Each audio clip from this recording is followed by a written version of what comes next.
السلام عليكم ورحمة الله وبركاته.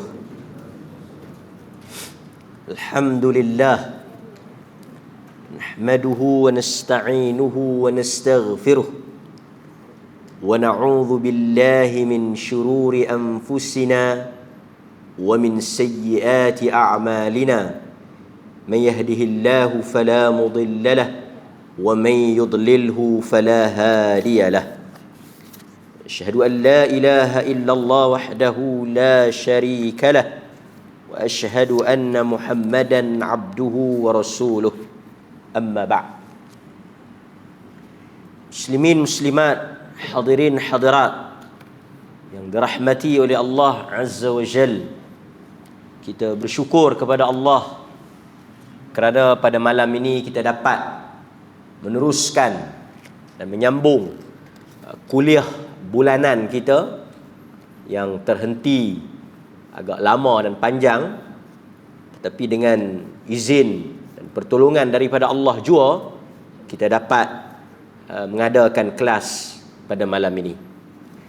Mudah-mudahan Allah Subhanahu wa taala menjadikan perhimpunan dan pertemuan kita pada malam ini sebahagian daripada saksi-saksi dan bukti-bukti amal salih yang kita lakukan di atas muka bumi ini, yang akan diceritakan semula. Allah Azza wa Jal menyebut di dalam Al-Quran, wa qul i'malu fasayarallahu amalakum wa rasuluhu wal mu'minun. Allah menyatakan wa qul i'malu, dan katakanlah wahai Muhammad, beramalah kamu semua, sesungguhnya fasayarallah, Allah Azza wa Jal akan melihat amalan-amalan yang kamu lakukan, Rasul dan para mukminin, orang-orang yang beriman juga akan menyaksikan apa yang kamu lakukan. Wa saturadduna ila alimil ghaibi wasyahadah, dan kamu akan dikembalikan dan dikumpulkan semula di akhirat esok.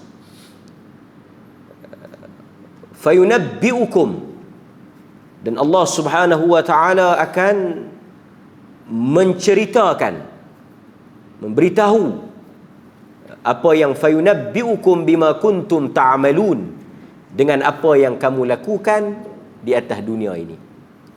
Sebab itu umat ini ialah umat yang bukan sahaja ia beriman, tetapi ia juga beramal. Sebab itu perkataan iman akan digandingkan dengan amal. Ya ayyuhalladzina amanu, wahai orang-orang yang beriman. Kemudian Allah sebut wa amilus salihat, dan mereka yang mengerjakan amal salih. Illal ladzina amanu wa amilus salihat, kecuali orang-orang yang beriman dan beramal. Sebab itu tajuk yang kita bincangkan pada malam ini dan kuliah kita di sini ialah berkaitan dengan al-iman. Kan, al-iman artinya iman, akidah. Dan iman itu ialah qaulun wa amal. Iman ialah qaulun, perkataan, ucapan. Sebab itu kita kena jelas maksud iman itu ialah qaulun, perkataan, ucapan. Iqrar syahadah, mengucap dua kalimah syahadah, kan, itu sebahagian daripada iman. Tetapi iman itu bukan sahaja ungkapan, perkataan, ucapan, kan, tetapi ia juga amal, qaulun wa amal. Iman ialah perkataan dan perbuatan. Sebab itu Allah menyatakan di dalam Al-Quran, ahasiban nas ay yutraku ay yaqulu amanna. Adakah manusia menyangka bahawa cukup sekadar mereka berkata kami beriman, sedangkan mereka belum diuji? Sebab itu qaulun, perkataan, sebahagian daripada iman. Amal, perbuatan, tindakan, juga sebahagian daripada iman. Sebab itu ketika Allah Azza wa Jal menyebut tentang salat. Salat ada apa? Kita sebentar tadi mendirikan salat. Salat ada, di dalam salat itu terdiri daripada qaulun, perkataan, membaca suratul Fatihah, mengangkat takbiratul ihram, Allahu Akbar, kemudian kita baca Al-Fatihah, kemudian kita membaca bacaan di dalam salat, tahiyat, tasyahud, berselawat kepada Nabi. Itu ialah qaulun, perkataan. Di dalam salat juga ada perbuatan, fi'lun, ada tindakan, berdiri, rukuk, sujud, itu ialah amal, fi'il, perbuatan. Sebab itu ketika Allah Azza wa Jal, asal kiblat kita menghadap mana? Kiblat kita yang pertama, Baitul Maqdis, kan? Kemudian Nabi salat menghadap Baitul Maqdis. Setelah itu Allah Azza wa Jal mengarahkan supaya Nabi SAW mengubah daripada menghadap Baitul Maqdis, tukar arah pergi ke Baitullah, Kaabah, kan? Okey. Antara perkara yang timbul, apa yang tuan-tuan dengar, isu yang timbul setelah Allah Azza wa Jal mengarahkan supaya umat Islam, semua cerita ni kita tahulah, mula-mula menghadap Baitul Maqdis. Orang Yahudi pun menghadap Baitul Maqdis. Kemudian timbul isu persamaan antara Yahudi dan Islam. Macam tak ada beza lah. Yahudi pun menghadap Baitul Maqdis, Nabi pun menghadap Baitul Maqdis. Yang ni benda asas. Sebab itu kalau kita tengok dalam tindakan Nabi, banyak Nabi menyelisihi orang-orang Yahudi. Umpamanya dalam isu puasa. Puasa apa? Yang tak bagi sama orang Yahudi tu. Tak apa tuan-tuan, kita cuti lama, tak salah. Kita minta arti apa lah pasal cuti lama, kan? Ada uzur. Nabi kata tahun depan kita puasa 9 dan 10 untuk menyelisihi Yahudi. Yahudi berpuasa pada Ashura 10 Muharram. Jadi kita puasa 9 dan 10, Tasu'a dan Ashura, untuk nak menyelisihi, nak membezakan antara kita dan Yahudi. Apa sahaja perbuatan yang dilakukan oleh Yahudi, Nabi SAW akan menyelisihi, melakukannya berlawanan dengan apa yang dibuat oleh Yahudi. Kan, sumpamanya Nabi SAW salat dalam keadaan memakai kasut, kerana Yahudi salat buang kasut. Nak bagi beza. Nabi kata simpan janggut, pendekkan misai, selisihi Yahudi. Antara benda yang Nabi harap Allah Ta'ala ubah supaya tak sama dengan Yahudi, apa dia? Kiblat, kan? Asalnya kiblat kita menghadap Baitul Maqdis, sama dengan Yahudi. Jadi Nabi, qad nara taqalluba fi wajhika Quran cerita tentang hal itu. Nabi berharap supaya Allah Azza wa Jal mengubah daripada arah Baitul Maqdis, tukar pergi ke mana? Mekah, Baitullah. Sebab tak mau bagi sama dengan Yahudi. Akhirnya Allah Azza wa Jal mengarahkan supaya tukar daripada menghadap Masjidil Aqsa pergi ke Mekah, Masjidil Haram. Dapat ikut tak? Tak pergi kepada tajuk kita lagi. Saya nak cerita latar belakang dia. Baik. Asalnya menghadap Masjidil Aqsa. Lepas tu, sebab itu kalau tuan-tuan pergi ke Madinah, antara masjid yang akan disinggahi atau dilawati, Masjid apa dia? Qiblatain. Peristiwa di mana Nabi SAW mengubah qiblat di tengah salat. Artinya tengah duk semayang, ada sebahagian kata tengah duk rokok, dapat arahan tukar kiblat, terus berubah daripada Masjidil Aqsa pusing.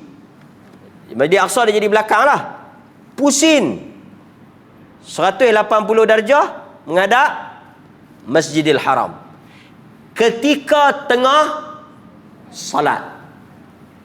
Ini juga kita boleh jadikan dalil apa? Bolehnya bergerak di dalam salat pada pergerakan yang perlu dan tidak membatalkan semayang. Artinya tuan-tuan boleh bergerak, boleh berubah, boleh melakukan sesuatu lah, berjalan mengisi kekosongan sah, kan? Ataupun salat silap kiblat, lepas tu orang tengah semayang, orang habaq suruh ubah. Pergerakan ini tidak membatalkan salat, kerana dilakukan oleh Nabi tengah semayang. Okey. Baik. Setelah ubah daripada menghadap Masjidil Aqsa, pindah pergi Masjidil Haram, apa isu yang timbul? Apa isu yang timbul? Yang menyebabkan di kalangan para sahabah radhiyallahu anhum ajma'in susah hati duk fikir benda ni. Depa jadi lemah perut, depa jadi risau, bimbang. Isu apa? Baru kita nak kait dengan iman tadi ni. Isunya, selama depa duk semayang menghadap Baitul Maqdis tu, Tuhan kira ke tak? Isu ni timbul. Mula-mula menghadap Baitul Maqdis, lepas tu keluar arahan baru, turun perintah baru menghadap Masjidil Haram.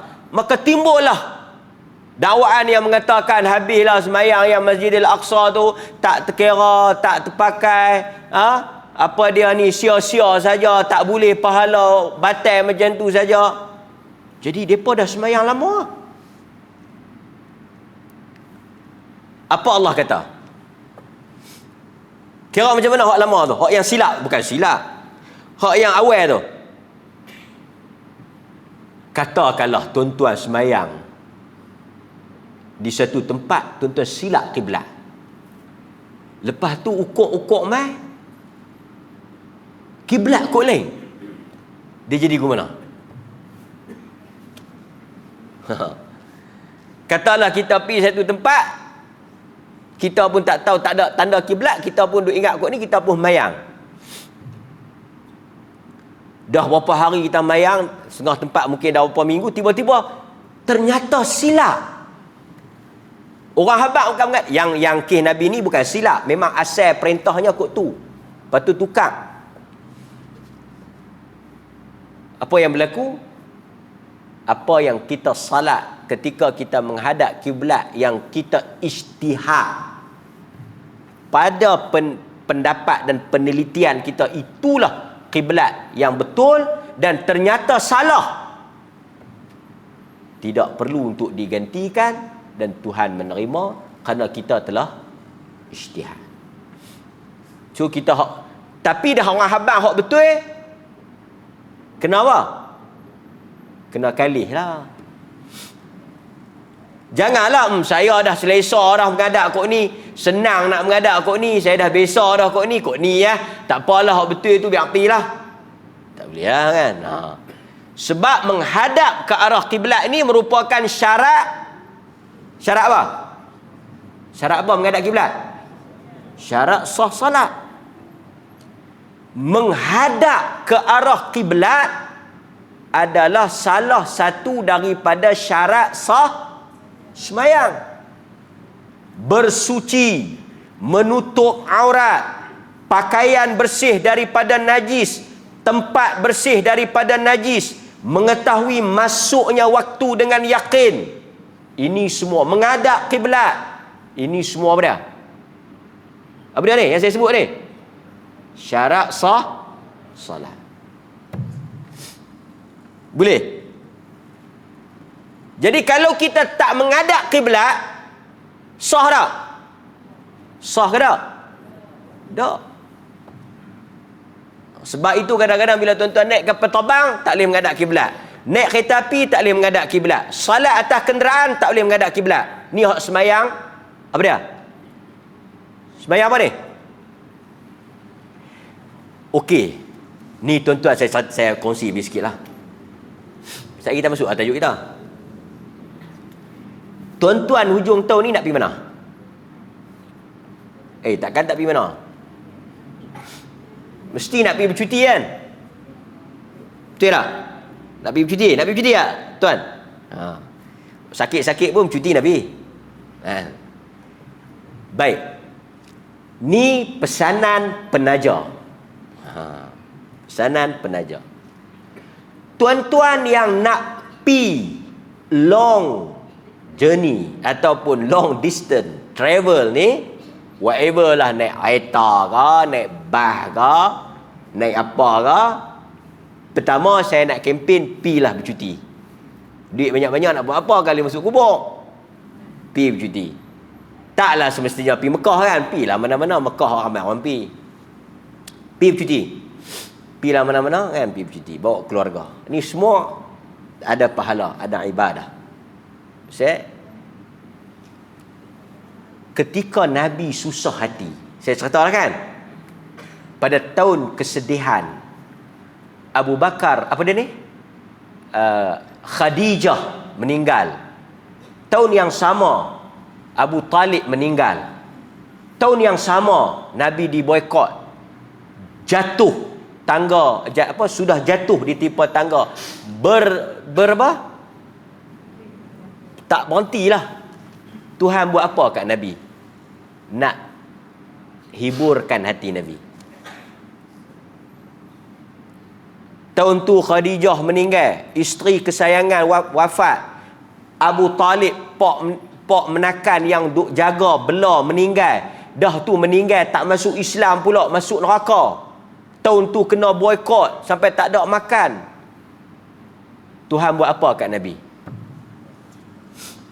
Geng-geng travel, geng-geng buat package ni boleh ambil ni buat hujah. Tuhan buat apa? Al-Isra wal Mi'raj. Tuhan bawa Nabi berjalan daripada Masjidil Haram pergi ke Masjidil Aqsa, bertemu dengan para anbiya alaihimus salatu wassalam, naik perjalanan menuju Mi'raj ke langit, bertemu dengan Tuhan di langit yang ketujuh. Kesemuanya itu untuk menghiburkan hati Nabi. Kata para ulama, salah satu daripada ibrah, pengajaran yang boleh kita ambil, moral daripada apa yang berlaku kepada Nabi, Tuhan menghiburkan hati Nabi dengan membawa baginda berjalan pada malam itu.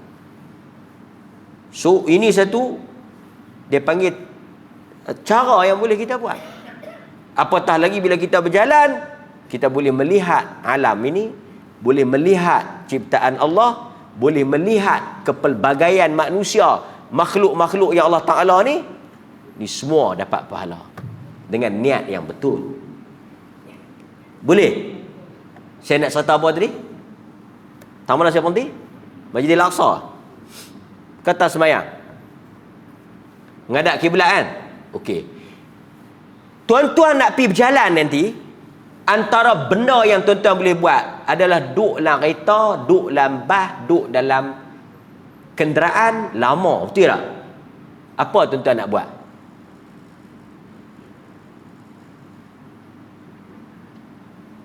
Apa? Selain daripada makan kacang, makan ropuk, tengok telefon, baca buku, apa lagi tuan-tuan nak buat? Tuan-tuan boleh semayang sunat.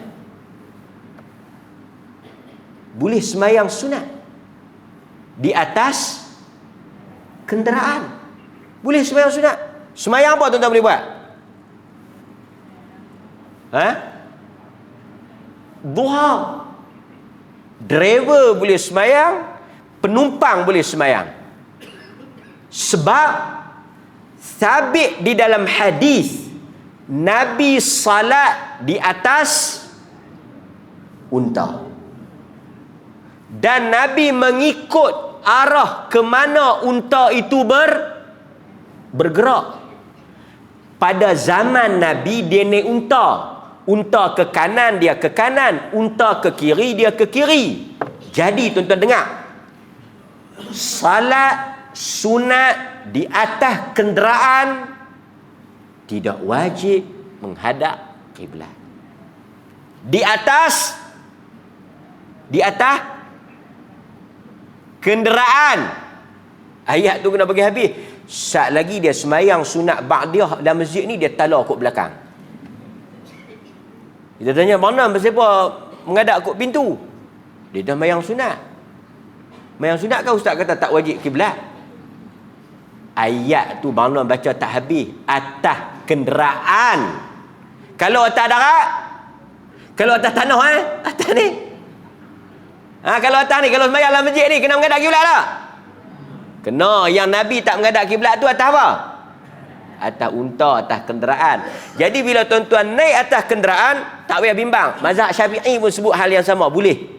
Tuan-tuan boleh duduk atas bas tu, Allahu Akbar. Tuan-tuan boleh rokok sikit, tuan-tuan boleh sujud sikit. Tapi kalau driver, janganlah.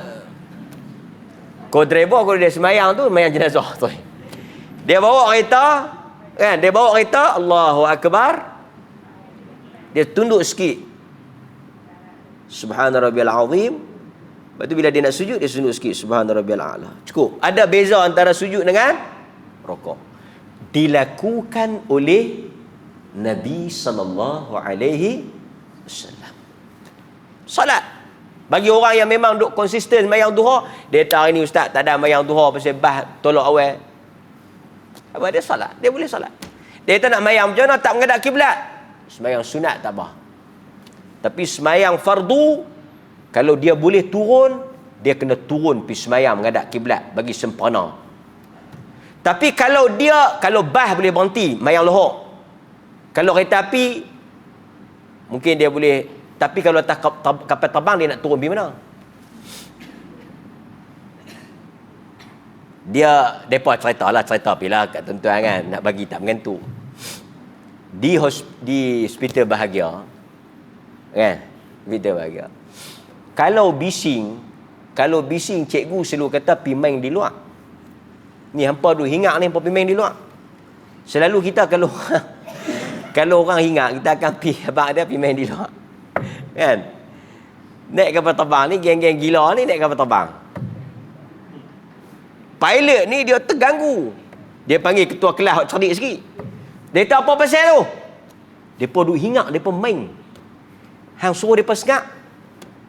Dia duk ingat masa di hospital dulu, kalau nak sengap, apa pergi main di luar? Jadi dia pun menggunakan kaedah yang sama. Apa pergi main di luar? Mereka pun pergi main di luar. Sengap. Pilot kata, bagus ketua kelas. Panggil dia mai. Saja sembang bumbing dengan tuan-tuan nak bagi masa tapi saya kita sama. Panggil mai. Dia tu pandai sengap. Simple, benda kecil ya. Hang buat apa?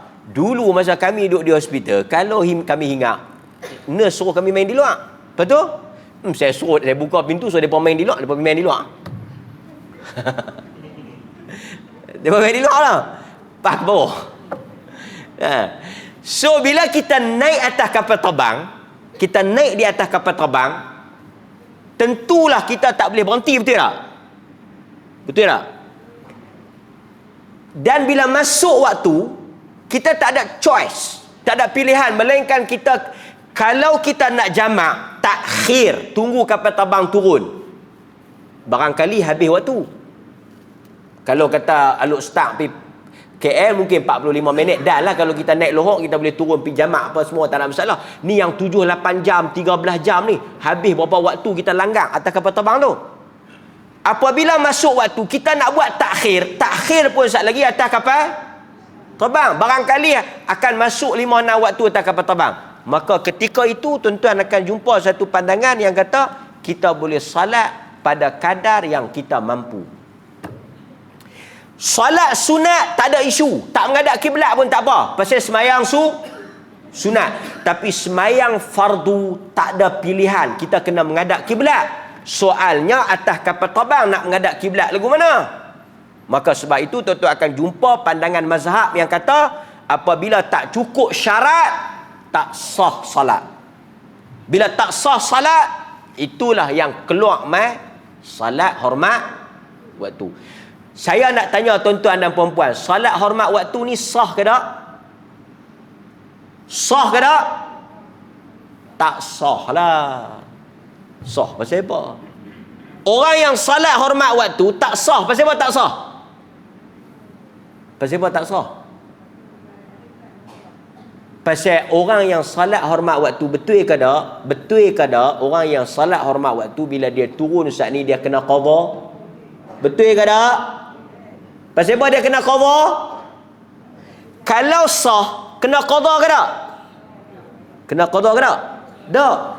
Apabila dia qadha, dia ganti, artinya semayang tadi tak, tapi dia semayang juga kerana, dengar, dia tidak mau menghabis dan membiarkan waktu itu berlalu tanpa salat. Itu yang keluar salat hormat waktu.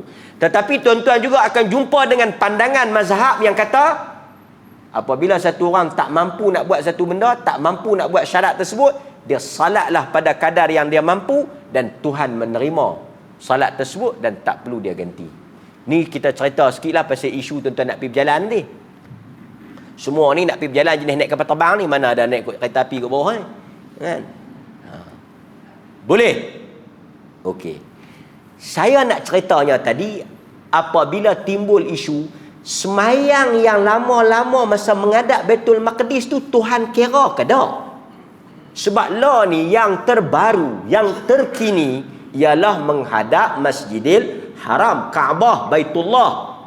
Jadi orang-orang sebahagian yang kata, tak salah semayang hampa dulu. Yahudi kata, habislah semayang hampa dulu, tak pakailah semayang hampa dulu, sia-sialah. Maka Allah Ta'ala menurunkan ayat, وَمَا كَانَ اللَّهُ لِيُضِيعَ إِيمَانَكُمْ. Allah kata apa? Nak jawab balik, nak bagi tenang, nak bagi yakin, nak bagi mereka semua jelas. وَمَا كَانَ اللَّهُ adalah Allah Ta'ala liyudhi'a, tidak mensia-siakan imanakum, iman kamu. Iman di situ apa dia maksud dah? Allah Ta'ala tak mensia-siakan iman kamu. Iman di situ apa maksud dia? Semayang lah. Artinya Allah nak kata, apa yang hampa semayang menghadap Baitul Maqdis, semasa menghadap Baitul Maqdis, Tuhan kira ke tak? Tuhan kira ke tak? Kira pasal Tuhan kata dia tak sia-siakan. Soalan saya, pasal apa Tuhan sebut salat, iman dengan maksud salat? Pasal apa Tuhan tak kata salat tapi Tuhan sebut iman?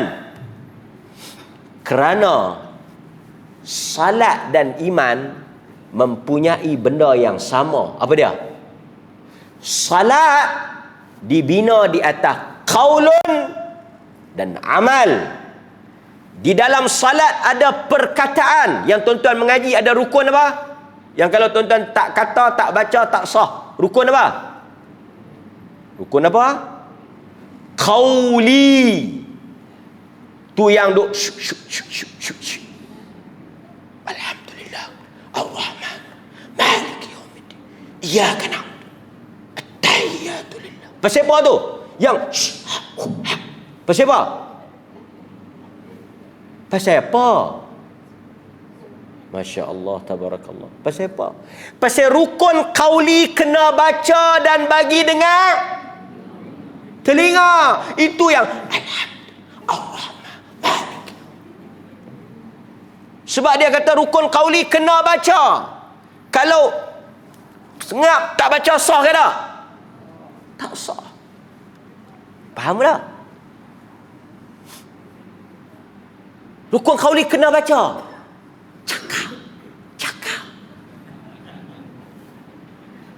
Cakap. Sebab itu tuan-tuan akan pergi sebahagian Alhamdulillah Ar-Rahman.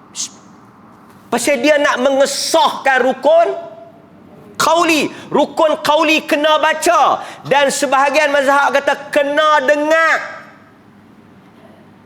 Sekurang-kurangnya telinga kita. Masalahnya telinga dia fuse blow.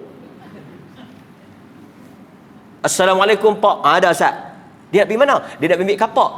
Assalamualaikum Pak. Apa pasal? Fuse dia blow. Apa pasal tak tukar?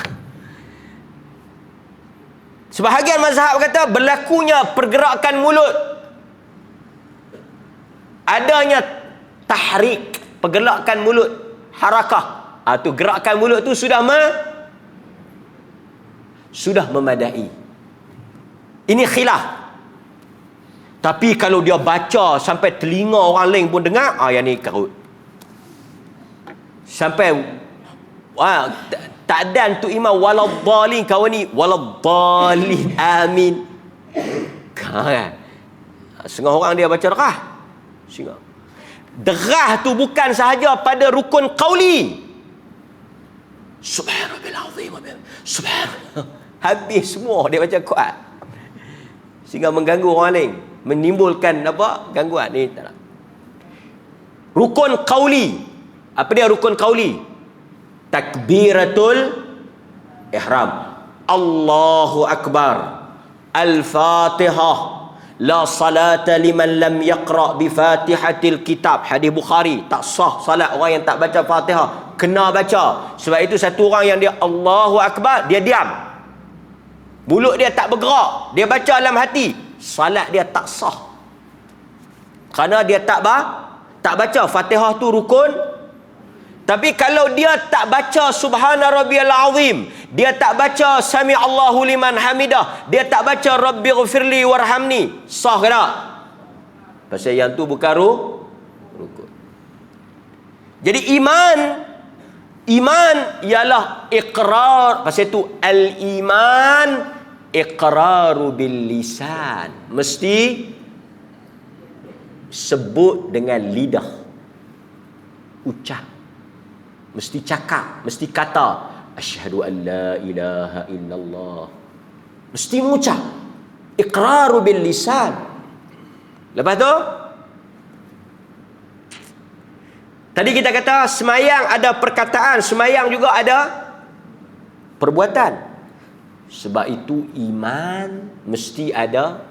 Kalau dia kata saya beriman, tapi dia tak menunjukkan perbuatan dia beriman. Geng mana ni? Hak geng cakap ya ni? Geng mana hak yang cakap saja tapi tak buat? Geng mana tuan? Saya beriman tapi dia tak buat. Dia tidak melakukan dengan perbuatan. Kalau sekadar bercakap menyebut di mulut tetapi tidak melakukan dengan amal perbuatan, dia samalah dengan munafik. Betul tak munafik? Munafik ni dia cakap je tapi dia buat tak? Dia tak buat. Sebab itu iman tak boleh dipisahkan dengan amal. Saya percaya Allah itu wujud, saya percaya akhirat tu ada, tapi dia tak beramal, dia tak semayang, dia tak puasa, dia tak buat, dia setakat cakap. Iman dia sah? Iman dia sah tak? Tak sah. Perbuatan itu sebahagian daripada iman. Sebab itu orang beriman tidak sempurna dan sah iman dia kalau hanya setakat cakap tapi dia tak buat dengan perbuatan dan tindakannya. Sebab itu salat itu ialah qaulun, ada rukun qauli, ada rukun perkataan, ada benda yang wajib dia baca dan ada benda yang wajib dia buat. Perbuatan rukun fi'li, dia kena berdiri, dia kena rukuk, dia kena sujud. Ini rukun, betul tak? Kalau dia boleh berdiri, dia pergi duduk, sah ke tak? Sah ke tak? Tak sah, pasal dia meninggalkan rukun. Sebab itu orang yang tidak membayar zakat diperangi oleh Abu Bakar As-Siddiq. Orang yang tak bayar zakat diperangi. Kerana membayar zakat itu ialah sebahagian daripada rukun Islam dan mesti dilakukan. Boleh. Sebab itu tuan-tuan, bila kita sebut iman, dia ialah perkataan dan perbuatan. Dia kena ada dua benda. Dan of course lah, iqraru bil lisan wa i'tiqadu bil janan wa amalu bi jawarih wal arkan. Kita kena cakap dengan mulut dan kita percaya dengan hati dan kita buat dengan perbuatan. Sempurna iman kita. Cakap tapi dalam hati tak terima, munafik. Cakap tapi dalam hati, dalam perbuatan dia tak buat, munafik. Orang yang beriman, dia cakap, dia terima dalam hati, pada masa yang sama dia melakukan amal perbuatan. Boleh. Pasal itu orang yang mendirikan, sebab tu sahabat Nabi cerita akhir zaman. Nabi kata akan muncul di akhir zaman pemimpin-pemimpin yang kamu laknat dia laknat kamu. Kamu maki dia maki kamu. Pemimpin-pemimpin yang jahat, zalim dan sebagainya. Nabi kata di akhir zaman akan muncul. Sahabat tanya, afala nunabidhuhum bis-sayf? Sahabat tanya, afala nunabidhuhum bis-sayf? Apabila munculnya pemerintah yang jahat, yang zalim ni, adakah kami akan memerangi mereka? Halal darah mereka? Dia bertanya Nabi. Nabi kata, la ma aqamu fikum as-salah. Tak boleh kamu mengangkat senjata dan tak boleh kamu memerangi pemerintah walaupun mereka jahat, walaupun mereka zalim, selagi mana mereka mendirikan salat. Kenapa? Selagi mana mereka mendirikan salat, mereka adalah apa dia? Muslim, Islam. Dan orang Islam tidak halal kita menumpahkan darah dia. Nabi menjadikan salat sebagai bukti apa? Bukti apa? Islam. Pasal itu satu orang dia semayang, Nabi kata kami, apa dia? Orang yang bila dia salat, bila dia mengaku Muslim, kita terima. Kita hukum zahir. Dia main masjid, dia semayang, sama dengan kita. Apa urusan dalaman dia dengan Allah Ta'ala. Tapi bila dia semayang, dia ialah Muslim. Dan kita tak boleh meragui keislaman dia. Boleh? Dan kita juga dah sebut banyak kali. Tuan-tuan kena jelas juga. Ada satu puak yang dia bercakap tapi dia tak buat. Yang ni rosak. Iman dia rosak. Satu lagi puak apa? Tak buat juga. Tak beramal. Tapi buah dia apa dia? Ni saya dah sebut banyak kali juga. Saja nak revision balik. Apa dia? Puak yang kata, pasal apa hang tak semayang? Pasal apa hang tak tutup aurat? Pasal apa hang tak puasa? Dia tak buat tau. Perbuatan-perbuatan yang rukun Islam. Ruknun min arkanil Islam. Rukun daripada rukun-rukun Islam. Dia tak semayang, dia tak puasa, dia tak bayar zakat, dia tak tutup aurat. Benda-benda yang wajib dia tak buat. Dia duk buah apa? Dia duk bagi buah apa? Dia tahu walaupun saya tak semayang, walaupun saya tak puasa, walaupun saya tak tutup aurat, tapi hati saya baik. Hati saya beriman. Yang ni bahaya. Tadi kita sebut tentang kelompok yang cakap tapi tak buat, rosak. Satu lagi kelompok yang apa pasal hang tak semayang? Orang semayang pun buat tak elok. Baik-baik saya tak semayang tapi hati saya baik. Hati mau baik. Yang penting hati. Tapi dia tak semayang. Macam mana tuan-tuan? Ustaz dia ni walaupun tak semayang Jumaat pun dok, tapi hati dia baik ustaz. Dia tak kata ke orang. Dia tak ada hasad dengki ke orang. Dia tak ada cemburu, dia tak ada iri hati ke orang. Dia ni memang bagus ustaz, tapi cuma dia tak semayang lah. Lepas tu keluarlah yang penting hati. Yang pentingnya dalaman. Boleh pakai tak? Lepas tu dia buat pula nak bagi kita keliru. Hak yang semayang tu pun bukan boleh pakai sangat, boleh kira sangat. Depa tu mayang ya, tapi sekurang-kurangnya orang yang salat dia telah melakukan perintah yang wajib. Ni nak kira lagu mana ni? Yang tak semayang tapi hati dia baik. Kalau nak duk kira percaya kat Tuhan, nak duk kira kata meyakini Tuhan tu ada tapi tak buat, tidaklah ada bezanya dengan iblis. Saya nak tanya tuan-tuan, iblis beriman tak Tuhan tu wujud? Iblis beriman tak Tuhan tu berkuasa? Iblis beriman tak Tuhan tu ada? Dia percaya, dia beriman. Tapi dia tak melakukan apa yang Tuhan suruh. Ni benda yang saya duk cerita malam ni, benda yang asas. Benda yang basic dalam iman. Artinya, untuk kita nak kata seseorang itu beriman tapi dia tak buat, tak sempurna, tak sah iman dia di sisi ahli sunnah. Kerana iman hendaklah qaul, ucap, sebut, cakap, dan dia buat dengan perbuatan. Percaya semayang tu wajib, kan? Tidak sempurna iman dia sehinggalah dia mendirikan salat. Sebab itu, saya sebut sebab itu, sebahagian mazhab seperti mazhab mazhab Hanbali, dia kata apa orang tak semayang? Di sisi mazhab Hanbali, hukum orang yang tak semayang apa dia?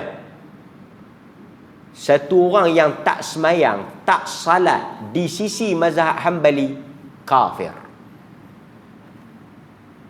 Satu orang yang tak semayang di sisi mazhab Hanbali, kalau tanya mazhab Hanbali orang tak semayang, kafir.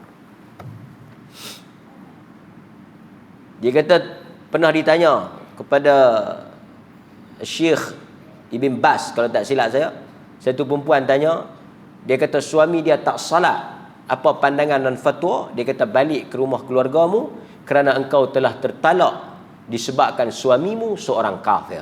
Pasal apa dia jawab macam tu? Kerana dia mazhab Hanbali, orang yang tak salat, meninggalkan salat, di sisi mereka kafir. Dan orang kafir dengan orang Islam tercerai. Tapi 3 mazhab lagi kata kena tengok dia tak semayang tu sebab apa.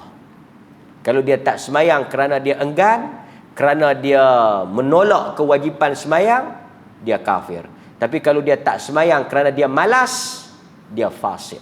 Tapi tuan-tuan jangan main-main lah. Tak semayang ni bukan isu khilaf, bukan isu cabang. Tak semayang ni antara kafir dan Muslim. Berat tu. Ya. Jam ni betul betul masuk waktu kita azan tu. Saya tersambung sikit apa yang boleh kita ambil daripada tajuk kita malam ni.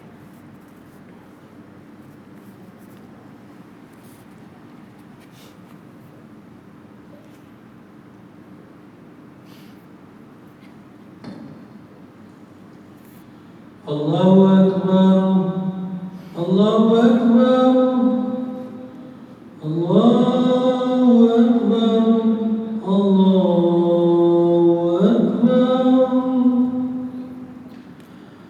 Asyhadu an la ilaha illallah.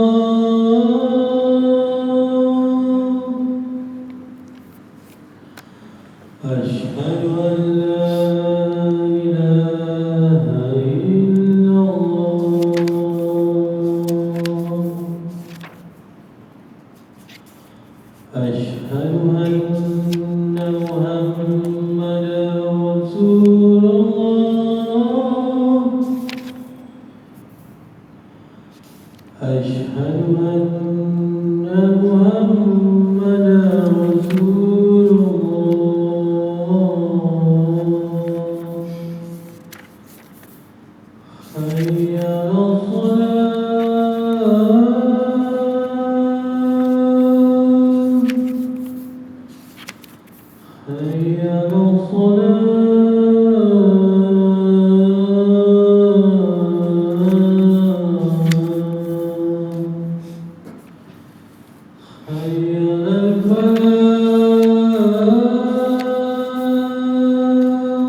Baik.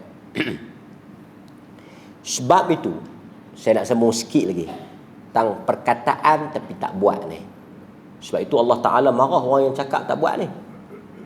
Allah kata, ya ayyuhalladzina amanu lima taqulu ma la taf'alu kabura maqtan 'inda Allah an taqulu ma la taf'alu. Quran sebut. Sebab itu kita usaha apa yang kita cakap kita kena buat. Allah kata, ya ayyuhalladzina amanu lima taqulu ma la taf'alun. Wahai orang-orang yang beriman, lima taqulun, kenapa kamu bercakap, berkata-kata, ma la taf'alun, benda yang kamu tak buat. Quran sebut ni, kabura maqtan 'inda Allah, sangat besar kebencian. Kabura maqtan 'inda Allah, sangat besar kebencian di sisi Allah kepada orang yang cakap benda yang dia tak lakukan. Nampak? Sebab itu iman mesti dibuktikan dengan perbuatan. Pasal itu kalau kita tengok rukun Islam, mengucap 2 kalimah syahadah, sebut dengan lidah, ucap dengan lidah, kemudian diikuti dengan mendirikan salat. Apa lagi?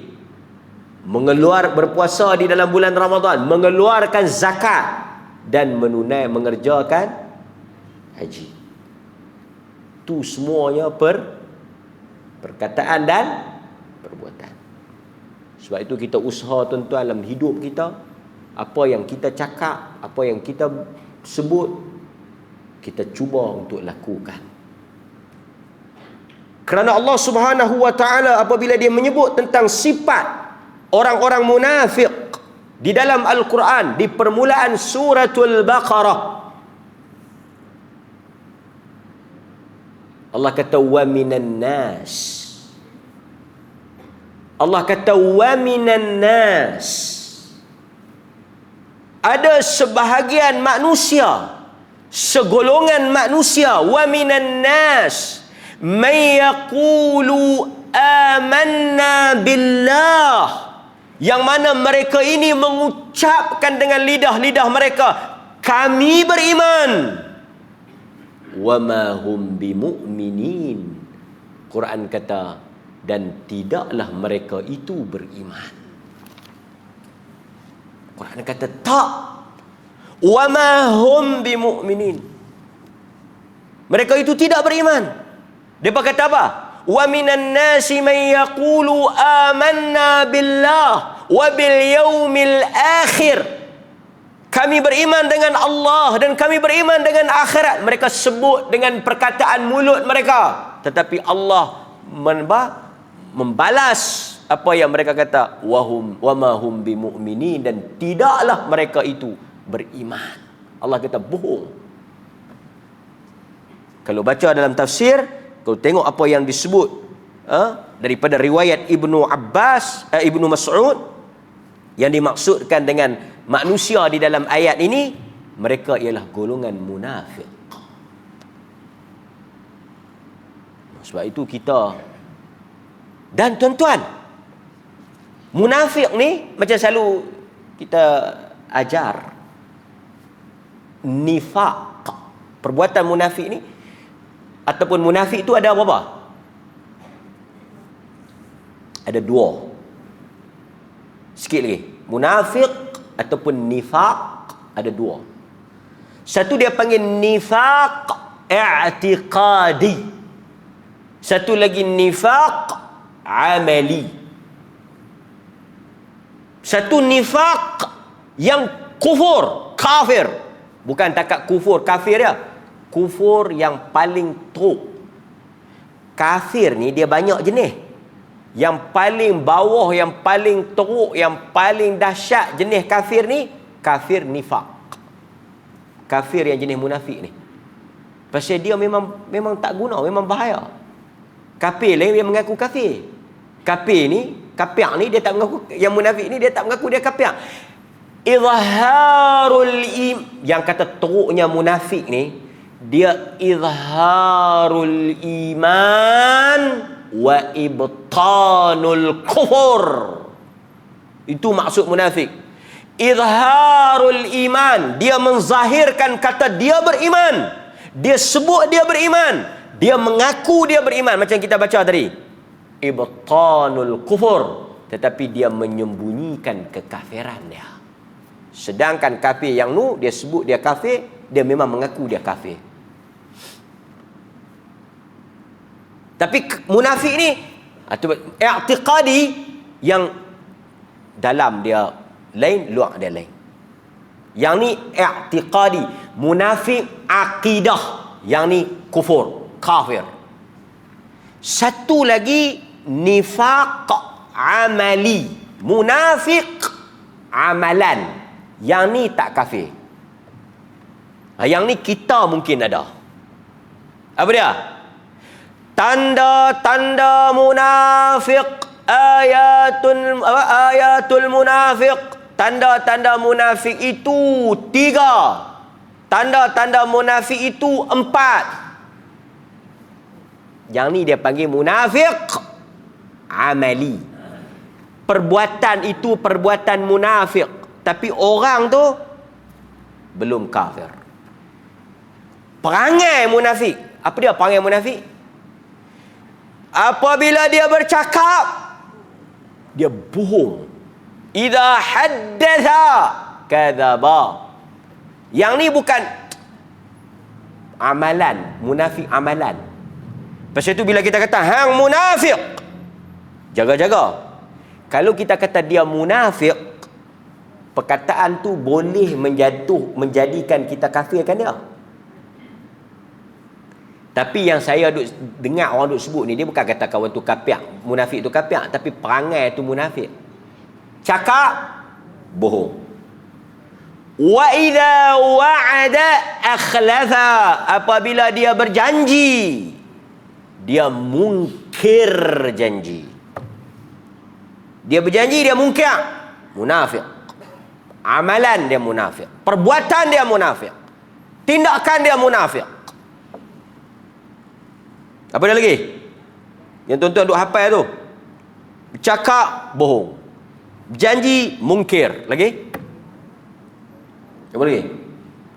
Wa idza tumina, apabila diberikan amanah, dia buat apa? Dia pecah amanah, khianat pada amanah. Dia itu munafik. Wa idza tumina, apabila diberikan amanah. Kan? Bila diberikan amanah, amanah ni tak kira lah. Amanah ni kadang-kadang kita nampak jawatan dia, amanah sebenarnya tak. Sebab tu saya nak sebutlah hal ni. Amanah, salah satu amanah yang kita semua terlepas pandang, yang kita semua kebanyakannya mungkin di atas kelemahan dan kecuaian kita telah langgar dan khianat pada amanah. Amanah yang paling banyak besar ada dalam kehidupan kita, amanah anak isteri. Tu amanah. Siapa yang tak bela bini elok-elok, yang tak bela anak elok-elok, yang tak tarbiyah anak elok-elok, yang tak asuh anak bini elok-elok, dia telah pecah amanah. Jangan duk kira tambah bini lah, syok tambah bini, bela dah. Ini pun tak guna juga. Piramli kata kalau nak tembak, tembak dengan senapan gajah. Kan? Duduk kira nak tambah bini, syok, menikah banyak. Metang nak bela tak mau. Kan? Dah menikah banyak, anak banyak. Bila anak banyak, tak bela. Merempat. Kan? Pandai buat anak, tak pandai bela. Yang ni pecah amanah. Dia duk sembang tu, pemimpin tu pecah amanah, pemimpin ni pecah amanah. Rumah tangga dia pecah amanah, dia tak nampak. Nabi kata. Sebab itu kalau tuan-tuan tengok dalam khutbah nikah, lama lah tak dengar, pasal lama dah tak menikah. Dalam khutbah nikah, antara hadis yang selalu dibaca apa dia? Mengingatkan para suami.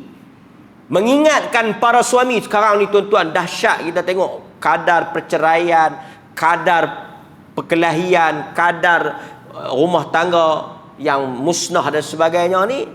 Kadang-kadang bukanlah perceraian ni banyak sebab lah, taklah masalah. Tapi Nabi bagi tahu apa dia?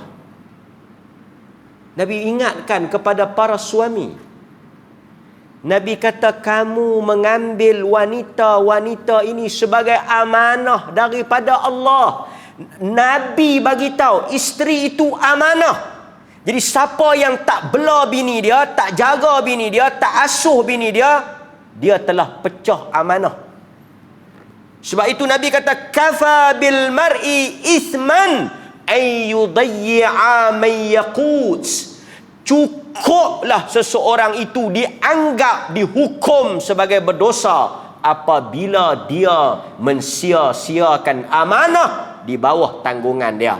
Kullukum ra'in wa kullukum mas'ulun an ra'iyatih. Setiap suami, ketua keluarga itu bertanggungjawab dengan amanah yang berada di bawah tanggungannya, dan dia akan ditanya tentang amanah itu.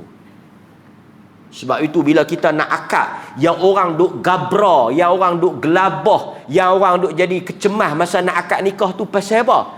Kerana pada hari dia akad nikah, ketika hari dia kata aku terima nikahnya itu, dia telah meletakkan satu beban yang besar di bahu dia. Dia telah mengambil satu tanggungjawab yang berat dan satu amanah daripada Allah. Nabi kata amanah Allah, bukan amanah bapak dia. Bila hang menikah dengan perempuan tu, hang telah mengambil amanah yang Allah letakkan di atas beban hang. Besarnya akad nikah yang orang kita rasa besar tu. Aku terima nikahnya, artinya isteri itu telah menjadi amanah. Dan boleh jadi hang masuk neraka kerana hang khianat dan tak jaga amanah tu. Yang ni kena disedarkan kepada para suami semua. Lepas itu kalau dia ada satu bini, satu amanah. Dua bini, dua amanah. Tiga bini, tiga amanah. Empat bini, empat amanah. Kalut dah. Kan? Amanah. Dan Nabi kata halal kamu mengambil para wanita. Pasal tu bila akad yang paling dalam Islam tidak ada akad. Tahu akad ni apa dia? Akad ni kontrak. Akad yang lain tu bukan ada apa sangat. Beli kereta, aku beli aku jual, dapat kereta. Akad sewa beli, akad jual beli, akad sewa. Akad yang paling besar akad apa? Akad nikah. Tuan-tuan kena ingat ni. Akad yang paling besar di dalam Islam ialah akad nikah. Kerana apa? Daripada akad nikah itu halal kemaluannya, halal wanita itu untuk kamu. Akad apa yang paling lebih besar daripada akad yang menghalalkan satu wanita? Ada tak dalam Islam akad yang menghalalkan sesuatu yang asalnya haram untuk kita? Melainkan akad nikah. Tuan-tuan, pi menikah, asalnya wanita itu haram untuk dilihat, haram untuk disentuh. Wanita ni bukan boleh duk pi pegang tak ketawa hala, boleh bukan duk pi tengok tak ketawa hala, tapi dengan akad nikah halal untuk kita bersama dengan dia, bersenang-senang dengan dia. Daripada haram pegang, haram sentuh, haram buat apa-apa, pi jadi halal segala-galanya untuk kita. Disebabkan apa? Aku terima nikahnya. Itu yang besar tu, yang gelabah tu, yang jadi apa? Pecah peluh tu, pasal besarnya beban tu. Sebahagian orang dia tak kahwin pasal apa? Pasal dia tak mau, pasal apa tak kahwin, aku tak mau ada amanah. Bagus ya. Amanah. Nabi kata akhadtumuhunna bi amanatillah. Tu Nabi sebut. Nabi kata kamu mengambil isteri-isteri kamu sebagai amanah daripada Allah. Pasal itu kalau siapa yang biar isteri dia merana, tak peduli soal rumah tangga, dia berdosa. Tak kiralah dia sembahyang banyak mana pun, tapi amanah dia khianat. Dia kata saya bukan pemimpin ke apa ke. Tu isteri hang amanah. Bini hang, anak-anak dia amanah. Dan yang apa lagi Nabi sebut? Cakap bohong, berjanji mungkir, bagi amanah khianat, wa idza khasama fajara, dan apabila dia berkelahi, dia bertengkar, dia berbalah, dia melampau. Yang ni panggil munafik. Dia berkelahi dengan kawan tu, dia rawit sampai tok nenek kawan tu. Dia kata hang ni memang tak guna, tok wan hang pun tak guna, memang hang ni keturunan tak guna. Melampau. Dia melampau. Dia tak setuju dengan kita, berkelahi dengan kita sudahlah, yang piduk rawit tok wan kita, pak kita, pasal apa? Dia kata hang ni memang tak guna, pasal pak hang memang tak guna. Dia melampau. Dia ungkit balik dosa-dosa tok wan kita, dosa apa? Pasal apa? Melampau. Kes sikit, tapi dia kes tu sikit lah, bermusuh sampai berpuluh tahun. Melampau. Wa idza khasama fajara. Bila dia berkelahi, tuan-tuan tengok perangai orang ni, bila dia berkelahi, dia jadi melampau, dia jadi hulu. Yang ni perangai munafik. Amal munafik kalau dia berkelahi memang dia lebih. Dia melebih-lebih. Kan? Hadirin mukminin. Jadi kita kata wa ma hum bimu'minin, dan tidaklah mereka beriman. Ni artinya apa? Depa sebut depa beriman tapi depa tak beriman, depa bohong. Munafik. Sebab itu dalam hati orang beriman, Dia bukan cakap dia beriman, dia bukan mengaku saja dalam hati dia beriman, dia buktikan dengan tindakan dan amalan dia. Ini baru mukmin yang sempurna, sah iman dia. Satu orang salat, baca, tak rokok, tak sujud, tak sah. Satu orang rokok, sujud, tak baca Fatihah, tak sah. Dia mesti ada dua gabungan, perkataan dan perbuatan. Itulah iman. Sebab itu Allah kata orang yang semayang ni orang beriman. Innama ya'muru masajidallahi man amana billahi wal yawmil akhir. Orang yang mari masjid orang beriman. Pasal apa? Dia membuktikan dia beriman. Pasal itu Nabi kata, siapa yang melazimi masjid, yang kamu nampak dia salat di masjid, maka akuilah. Nabi kata ni, kalau tengok orang main masjid, tengok dia tu ahli masjid, Nabi kata saksikanlah dia orang beriman. Main masjid ni tanda apa lagi? Tanda beriman. Nampak? Dia main masjid tu ada agenda dia, ada hudang di sebalik mi, ada apa dah, semua tu berlakon. Itu urusan dia dengan Tuhan. Tapi orang main masjid, kita akui dia beriman. Jadi mudah-mudahan Allah Azza wa Jal merahmati dan memberkati kita, dan mudah-mudahan kita jelas tentang maksud beriman, qaulun wa amal, dan kita selamat daripada sifat nifaq yang menyembunyikan kekafiran tapi menyatakan beriman, dan kita selamat daripada orang yang berbohong. Dia kata dia beriman tapi dia tak membuktikan dengan perbuatannya. Murji'ah kan, dia kata dia beriman, hati dia baik tapi tak ada dalam tindakan dia. Boleh tuan-tuan? InsyaAllah besok lusa ada kesempatan, kita ada kuliah lagi. Tuan-tuan semua tunggu makluman. Esok mungkin ada kuliah, hari Khamis pun ada kuliah, jadual ada. Kita akan bagi tahu, kan? Kita ada kuliah, bagi tahu ada kuliah, insya-Allah. Jadi mudah-mudahan Allah Taala rahmat kita dan berkati majlis kita. Wassallallahu ala nabiyina Muhammad wa ala alihi washabbihi wasallam. Walhamdulillahirabbil alamin. Assalamualaikum warahmatullahi wabarakatuh.